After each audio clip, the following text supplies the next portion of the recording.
My name is Liberty, and to be honest, I've never been a fan of family dinners, especially those where everyone pretends to have a closeness that never truly existed. That night, our entire family was gathered to celebrate my mother's 60th birthday.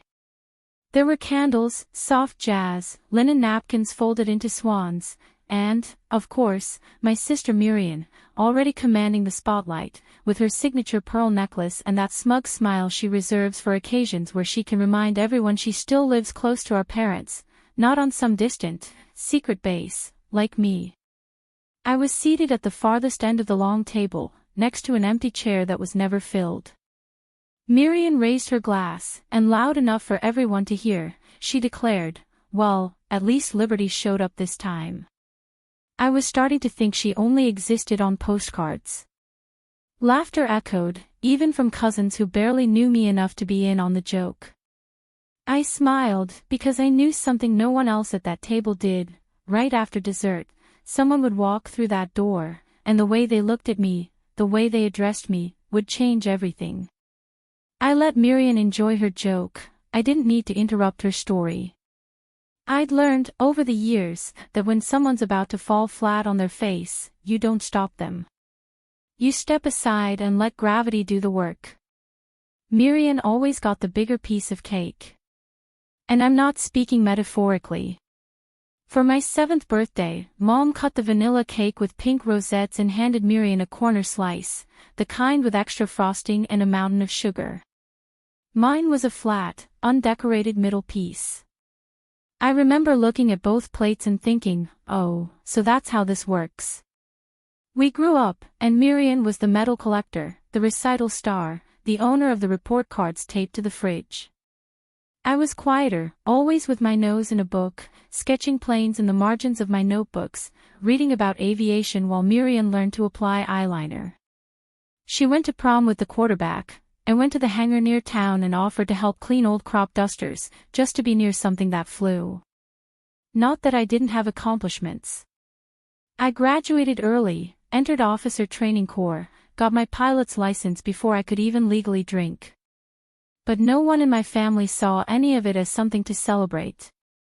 You should think about something more stable, my mom said when I joined the Air Force Academy.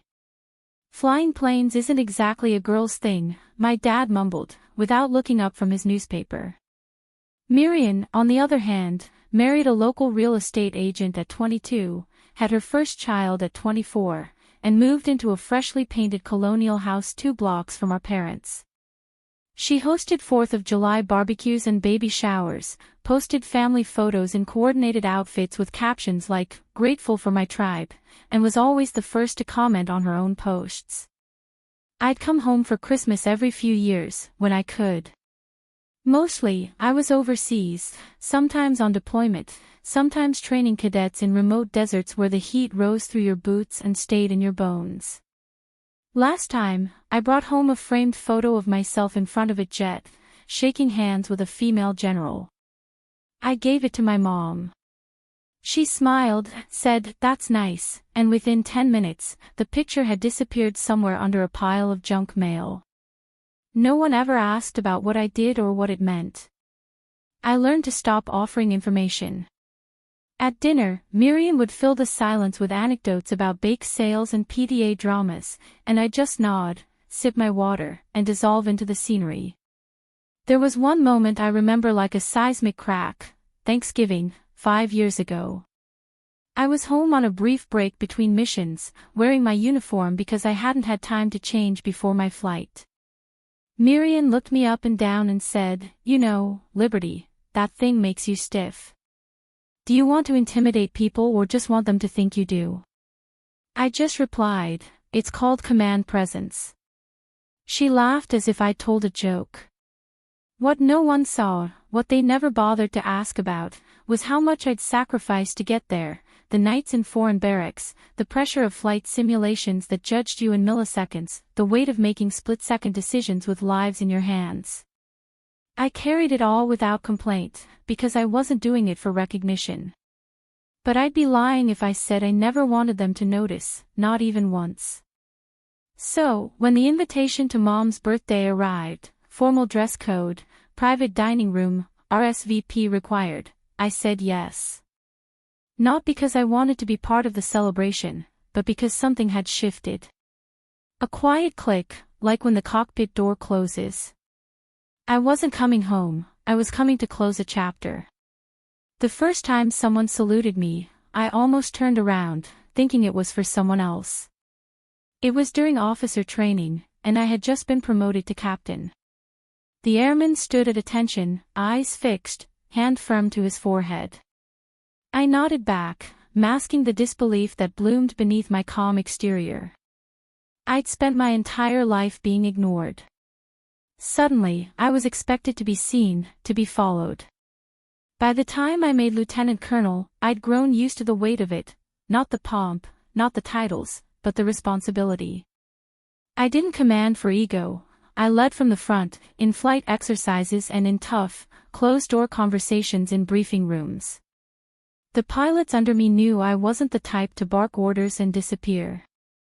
I'd be the first one up at 4 a.m. to do pre-dawn system checks. My current assignment was part of a training program, preparing elite female pilots for high-altitude tactical operations. It was strenuous, high-stakes, and intentionally low-profile. I couldn't even disclose the base's location to my own family, not that they'd care. When the program made the cover of Aviation Technology International magazine, I didn't send the issue home. I had stopped offering glimpses into my world years ago, after the Christmas photo incident, the one that disappeared under junk mail. I'd quietly drawn a line. Still, every now and then, the distance stung. Last year, after a particularly grueling training cycle, I flew home for a long weekend. Miriam hosted a Sunday brunch. She had place cards for each guest. She never asked what I was doing. Instead, she complained about the traffic near the Pilates studio and how the neighbor's dog wouldn't stop barking at her new Range Rover. I nodded and smiled. I'd learned to shrink for the comfort of others, most of the time. But in the world I'd built away from them, people stood when I entered rooms. They trusted my judgment on multi-million-dollar aircraft. They introduced me to visiting officials with full titles and firm respect. I wasn't starved for attention, I was just used to being recognized when I had earned it. So when the invitation to Mom's birthday arrived, embossed in gold, irritatingly formal, I didn't hesitate. It was the first time in years I'd been asked to attend something that wasn't a funeral or a holiday. Maybe Miriam insisted I be included just to see how the traveler was these days. That was fine. I didn't plan on wearing my uniform, but the week before the dinner, I received a sealed package, an update to joint training protocols, sent by courier, for immediate review. The delivery was due the night of the dinner. I emailed the officer in charge and told him to forward it to my hotel. He replied, per General Carlson's instruction, it will be personally delivered by Lieutenant Jones. The general sends his regards. I didn't argue. It wasn't about proving anything, but after 35 years of being the ghost at my own family's table, I didn't mind the idea of someone walking into that room, looking directly at me, and reminding them that I was never lost. They just never looked closely enough to see where I'd landed. The restaurant was one of those places with too many wine glasses and too little light. Soft piano music played in the background, and the staff wore white gloves as if handling diamonds instead of dishes. It was the kind of setting that made small people feel important and gave Miriam the perfect stage to shine. I arrived precisely on time, not early, not late, dressed in a simple navy dress, heels low enough to move, hair pulled back, civilian, utterly unthreatening. The maitre d' led me to the long table where my family was already halfway through appetizers.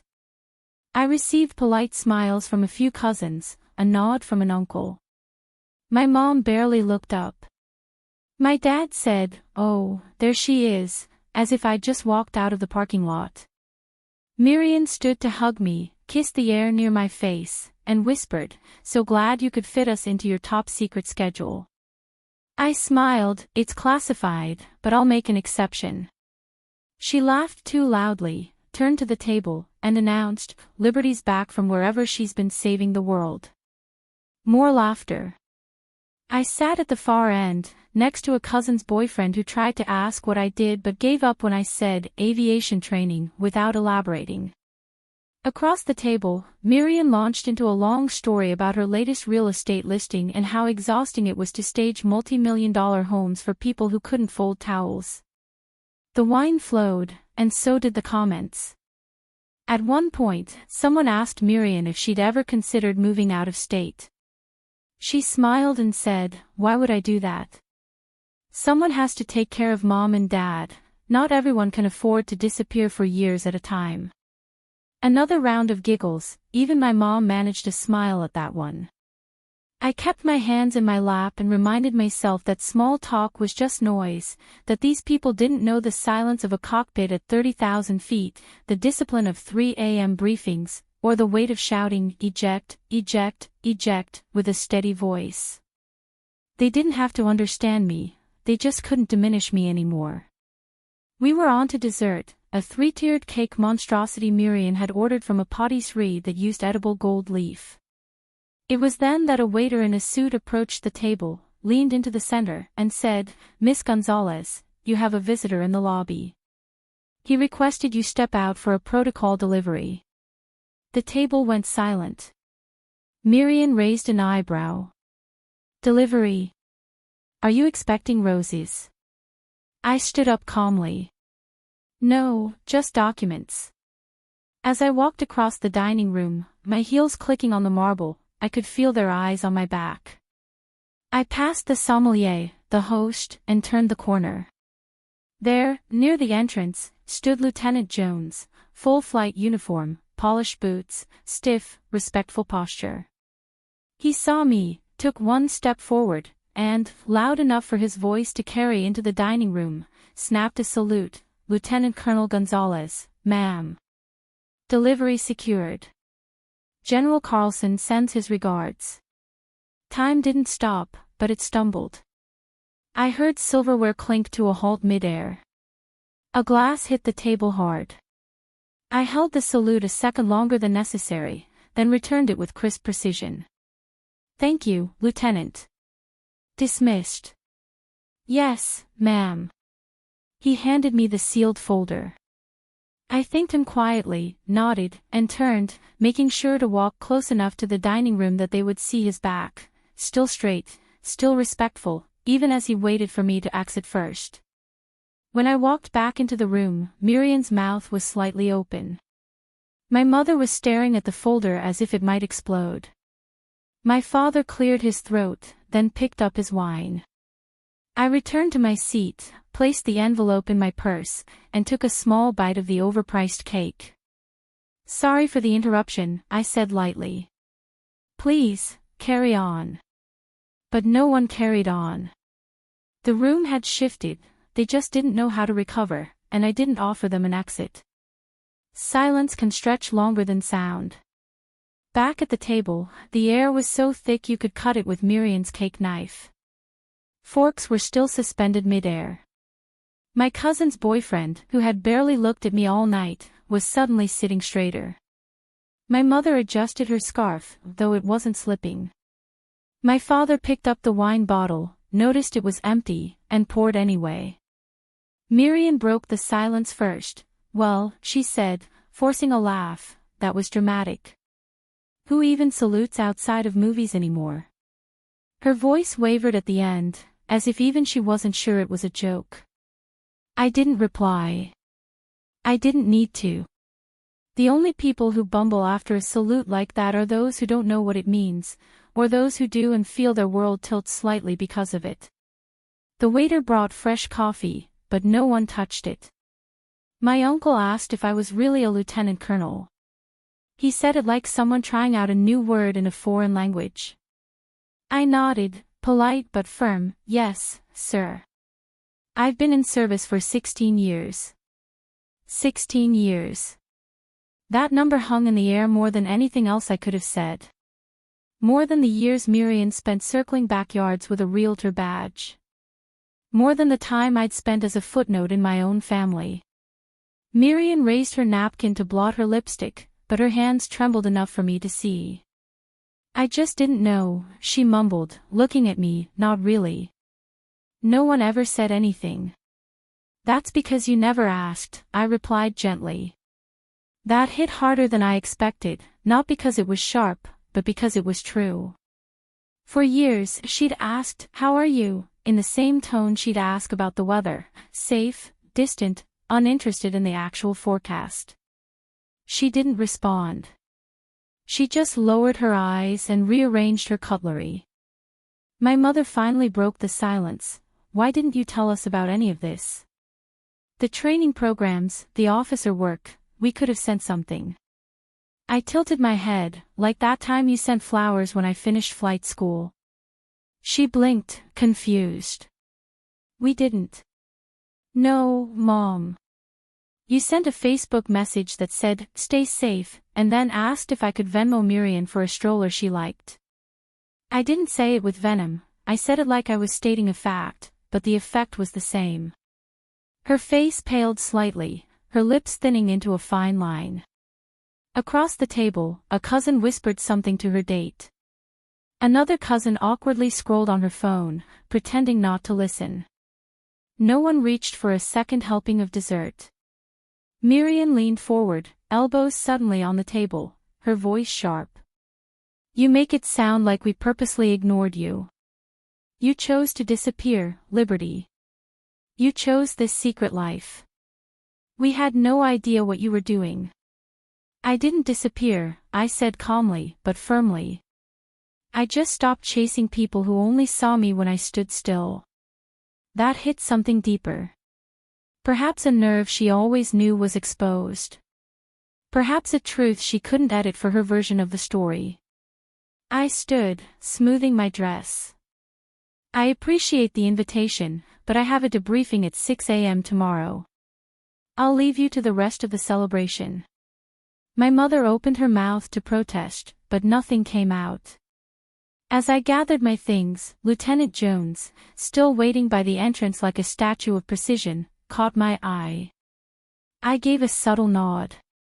He stepped forward and opened the restaurant door for me, at attention. Every eye in that room followed me. Halfway through the door, I paused. Not to gloat, not to add a final word, but just to exist, to be seen. And I turned, not to Miriam, not to my parents, but to the table as a whole. I serve with people who don't need to understand everything I've done to respect me for it. I used to wish that could happen here.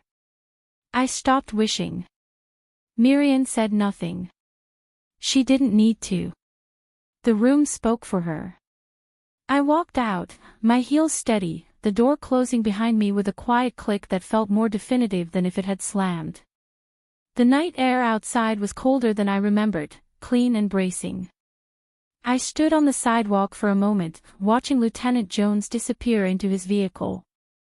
No salute this time, just a wave, a silent understanding between people who had long since stopped needing applause to know their worth.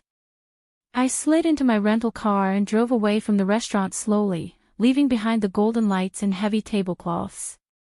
Inside that room, they were still recovering from the truth. Out here, I didn't need recovery, I had clarity. I haven't heard from Miriam since that night. No texts, no calls, not even one of her performative social media posts about family forgiveness and fresh starts. Just silence. And honestly, that silence has been the most honest thing she's ever given me. I returned to base the next morning, before dawn. The world was still dark when I stepped onto the runway, clipboard in hand, the wind sharp against my face. A new rotation of cadets was in formation, shuffling slightly, unsure if the chill in their bones was from the weather or the weight of what was expected of them. They straightened when they saw me, not because I demanded it, but because I had earned it.